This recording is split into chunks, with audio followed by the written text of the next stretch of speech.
Good morning, students. Today we are going to start with the chapter 1, that is gravitation. But before we start with our lesson, I would just like to tell you that from carbon compounds, one of the chemical properties of carbon compounds, that is substitution reaction video, was skipped, and so I am going to upload it today along with the videos of gravitation.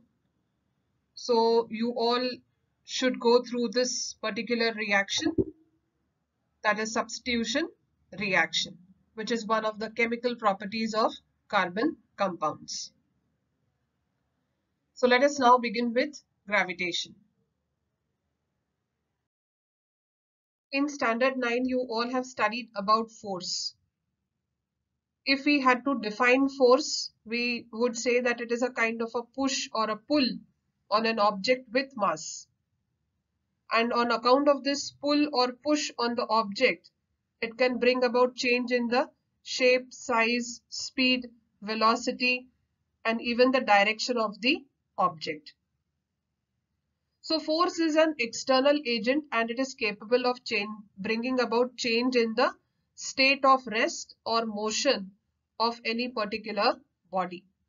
Force has got both magnitude as well as direction. Now you have studied about various types of forces also, like gravitational force, nuclear force, electrostatic force, centrifugal and centripetal force. Out of these, nuclear force is the force that is exerted by the nucleus upon the electrons, and nuclear force is the strongest of all the forces, but it is a very short range force. Here we shall talk more about gravitational force. Gravitational force is considered to be a universal force.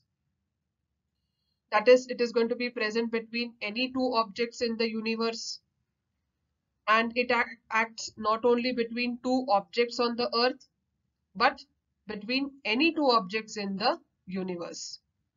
So it's a universal force. All the things in the universe that possess mass or energy, including planets, stars, galaxies, and even light, are brought towards one another on account of gravity or gravitation. Now let us learn about how this force of gravity was discovered. If we are talking about gravity and gravitational force, we must talk about Sir Isaac Newton. And there is a very famous story behind it, which says that once Sir Isaac Newton was sitting under an apple tree and an apple fell on his head.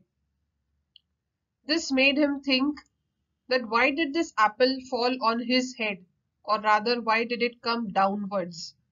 Why didn't it go upwards, or why didn't it go in any other direction, and why did it come only in the vertically downward direction and fell down? He felt that perhaps this apple must be very close to the ground and so it fell down. What about the apples that are at a greater height from the ground? What about other objects?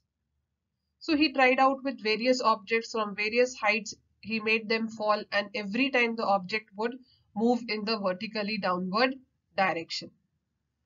So this finally led him to come to the conclusion that the earth must be attracting the apple towards itself, and this attractive force must be directed towards the center of the earth. So what conclusion did he arrive at? He felt that it is the earth which is attracting this apple towards itself. And this attractive force is directed towards the center of the earth. Now the direction from the apple on the tree to the center of the earth is the vertical direction, and hence the apple falls vertically downwards. So in this diagram you can see That this is the apple tree, and the apples that are there, if they fall, they will fall in this vertically downward direction, and the direction from the apple on the tree to the center of the earth, that is, this is the center of the earth, is this direction is the vertically downward direction, and hence it falls in the vertically downward direction towards the center of the earth. Now, where does the earth get its gravity from? So the earth's gravity comes from its mass.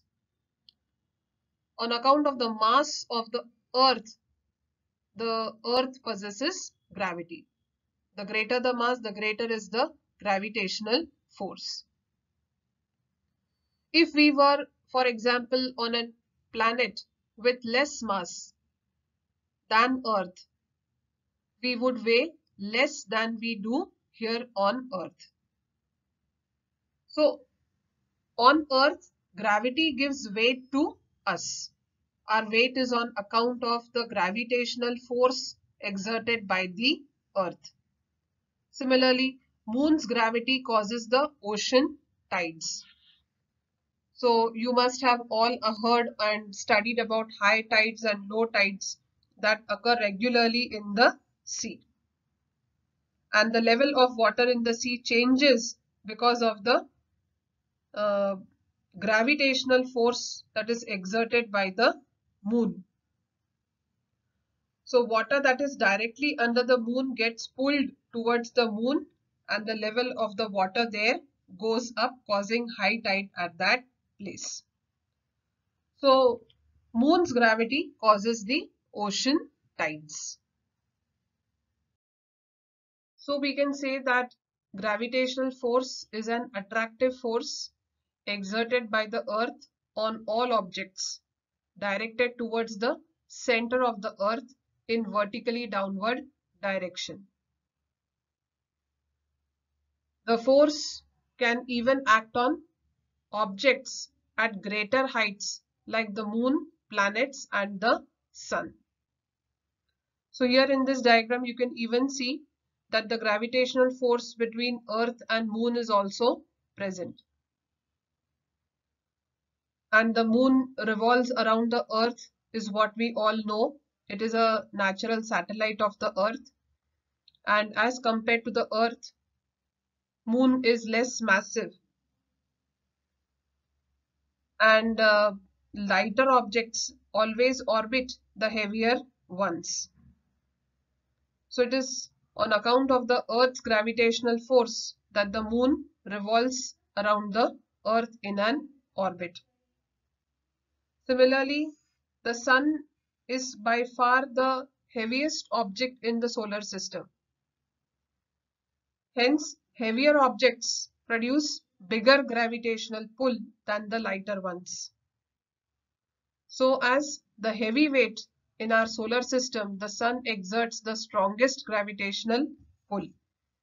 And it is on account of the sun's gravitational pull that all the planets revolve in various orbits around it. So that is about the gravitational force.